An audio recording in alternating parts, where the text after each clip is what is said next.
Basically আমরা বোঝা try করবো যে কম্পিউটার যে কোনো ধরনের প্রবলেম সলভ করে কীভাবে, বা কম্পিউটারকে দিয়ে আমরা কীভাবে কাজ করে বা কম্পিউটার কীভাবে কাজ করে থাকে। তো যে কোনো ধরনের কাজ করানোর জন্য কম্পিউটারকে আমাদের কী করতে হবে, ইনস্ট্রাকশন দিতে হবে, যেটাকে আমরা বলতেছি কম্পিউটার প্রোগ্রাম। এখন কম্পিউটার এই প্রোগ্রামগুলোকে স্টোর করার জন্য অবশ্যই কী দরকার, একটা মেমোরির প্রয়োজন। হ্যাঁ, কম্পিউটারে কিন্তু একটা মেমোরি রয়েছে।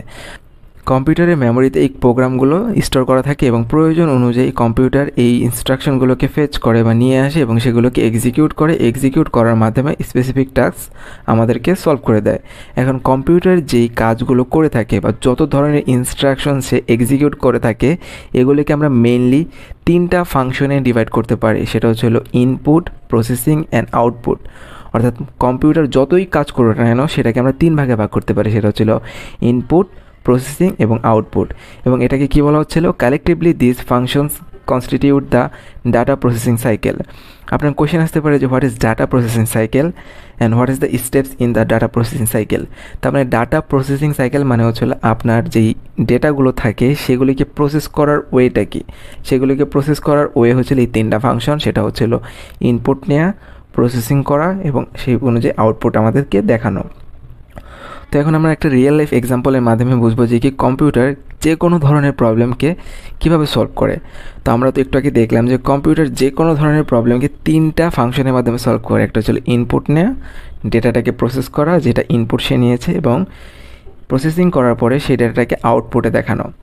তো একটা রিয়েল লাইফ সিনারিও আপনি চিন্তা করেন যেখানে আপনি চাচ্ছেন যে কি ম্যাঙ্গো শেক খাবেন আপনি, ওকে, ম্যাঙ্গো জুস খাবেন ধরেন, বা ম্যাঙ্গো শেক খাবেন।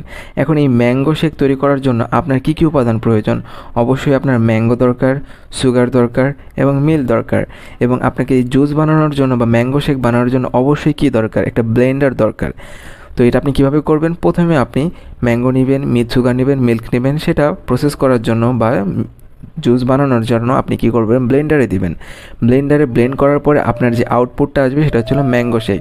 তো এখানে দেখেন এই কাজটা কিন্তু কম্পিউটারও করে থাকে। এখানে ইনপুট হিসেবে আমরা কী নিতেছি, সুগার, মিল্ক এবং ম্যাঙ্গো, এবং আমরা প্রসেস কোথায় করতেছি, ব্লেন্ডারে করতেছি, এবং আউটপুটে আমরা কী চাচ্ছি, ম্যাঙ্গো শেক চাচ্ছি। সেম ওয়েতে আমাদের কম্পিউটারও কাজ করে থাকে। প্রথমে সে ইনপুট নেয়, যেই ইনপুটগুলো আমরা তাদেরকে দিই, যে কোনো একটা ইনস্ট্রাকশন যখন সে এক্সিকিউট করবে এবং সেই ইনস্ট্রাকশনটাকে এক্সিকিউট করার জন্য যে ডেটাগুলো দরকার, যে ডেটাটা সে মেমোরিতে আপাতত স্টোর করে রাখবে, সেই ডেটাটা কারা দেয়, ইউজাররা প্রোভাইড করে থাকে। ওকে, সেটা সে নিল, নেওয়ার পরে সেই ডেটাটাকে কী করলো, সে প্রসেস করলো, প্রসেস করার পরে সেটাকে আউটপুট হিসেবে আমাদেরকে স্ক্রিনে দেখায়। সাপোজ আপনি যখন একটা কিবোর্ডে প্রেস করেন, এটা একটা ইনপুট হিসেবে কাজ করে, এবং এই কিবোর্ডে প্রেস করার জন্য আপনার ওয়ার্ড ফাইলে কী দেখাবে, আপনি লাইক এল প্রেস করেছেন, তাহলে কী ধরনের ইলেকট্রনিক সিগন্যাল পাস করলে আমার মনিটরে এল দেখাবে, সেটা হচ্ছে প্রসেসিং করা। এবং আমরা মনিটরে কী দেখি, আউটপুট হিসেবে এলটা ওয়ার্ড লিস্টে দেখতে পারি। তো বেসিক্যালি কম্পিউটার এভাবেই কাজ করে।